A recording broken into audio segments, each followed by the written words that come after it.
këtë që ka ndodhur në këto 5-6 vitet e fundit, në fakt tregon që koalicioni shpresës ka prodhu kriza, ka prodhu drama, ka prodhu jo stabilitet, dhe unë mendoj që kësaj duhet të jepet fundi me zgjedhje të cilat janë të domosdoshme, të cilat janë të pandalshme, dhe të cilat PDK-ja nuk i ka dëshiruar dhe sidomos unë i kam kundërshtuar dhe nuk dua të shoh zgjedhje të parakohshme në Kosovë. Profesor, nuk i ndohen se përket domit këtyre 5 vjeçar, as Vjosa Osmani nga Albin Kurti, nuk ndohen këta dytë? Jo, këta kanë qenë projekt politik. Këta kanë qenë projekt politik që kanë ardhur me një kauzë të lartë morale që do të jetë këtë ndryshë në Kosovë. Dhe tash po shihet që ndryshimi politik që ka ndodhur në 2020-2021 ka qenë ndryshim politik për të keq. Dhe ai e 2019-s ka qenë ndryshim politik për të keq. Ne jemi në opozitë nga 2019-a. Partitë tjera politike janë në opozitë nga 2019-2020. Kush ka udhëheq me këtë vend? Që 7 vjet. Ka udhëheq Albin Kurti edhe Zonja Osmani. Prandaj nuk duhet të ndahen. Edhe faktit që zoti Kurti nuk mendoj që duhet të vazhdon mandatin e dytë për Zonjën Osmani, tregon që ka qenë një presidencë e dështuar, ku ka qenë vlerësimi, se po të ishte e kundërta, do duhet ta vazhdonte mandatin. Fakti që Zonja Osmani tash ngrit dilema serioze edhe për marrëveshjen e Brukselit, edhe për draft statutin e asociacionit, edhe për aneksin e Ohrit. Dhe thotë unë nuk jam mrapa tyne.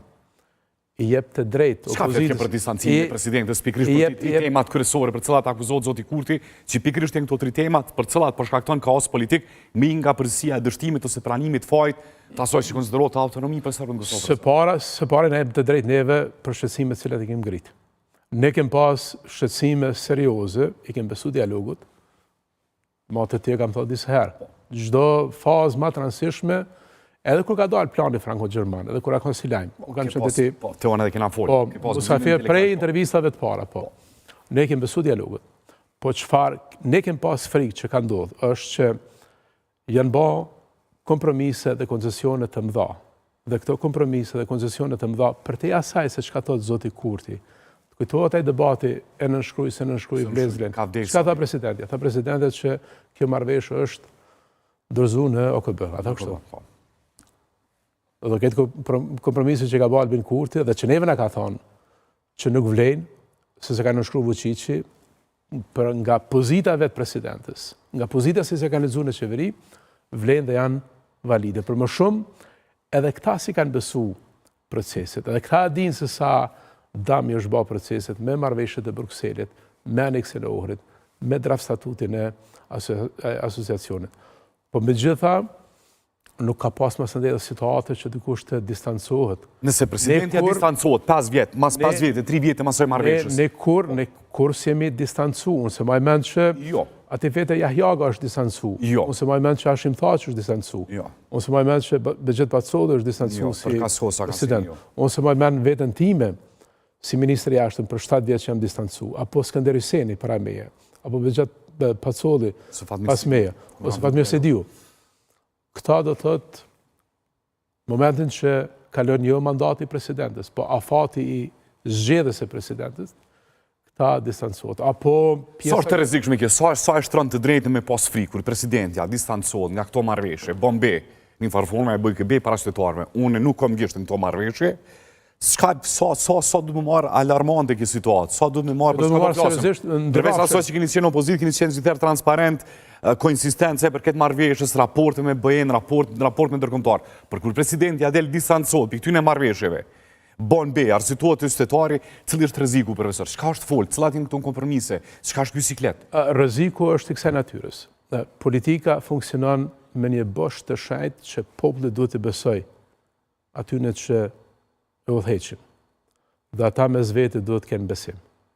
Ata sa pas transparencë, profesor? Si mundemi besu popullit, është Albin Kurti, nëse Vjosa Osmani s'pi beson. Si mundet popullit me besu Vjosa Osmani, nëse Albin Kurti s'pi beson. Kjo është serioze.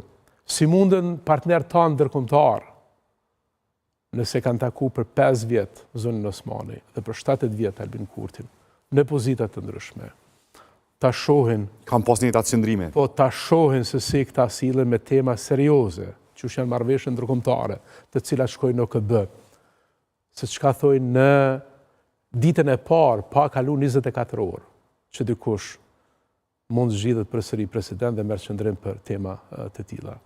Nuk funksionon. Kjo ka ndodhur edhe në takime, profesor? Unë nuk di që ka ndodhur, se s'kam qenë pjesë. Po flasëm për dy qasje. Po çfarë? Çfarë po flet presidentja? Çfarë po fol presidentja, për mua është më shumë se sa qëndrim i zakonshëm, është skandal politik. A jam nisë me vetën presidentja tu distancu mas 5 vite? Ne ju kemi akuzu juve, kur kanë filluar bisedimet për mungesë transparencë, edhe pse zoti thasin atë kohë dhe ju çdo dy javë ditë pas secili takim keni folur përpara kuvendit. Së herë zoti Bislimi, zoti Kurti kanë qenë me zero transparencë, zoti Ozaj. Ta shtrohet pyetja, a amnistohet Vjosa Osmani nëse presidenti apo del për distancohet prej 3 marrëveshjeve kryesore ndërkombëtare, po thotë unë s'kam gisht, kjo automatikisht me kuptu për pasojat dhe kompromiset e dhimbshme. Por shtrohet pyetja, a amnistohet Vjosa Osmani se mas 5 vite Vjosa Osmani po fol. Edhe sot po shihet si kundërshtarja mas serioze e zotit Kurti, dikush që ka bashkëpunuar me top 5 vjet, dikush që këto gjëra nuk na e ka treguar për 5 vjet.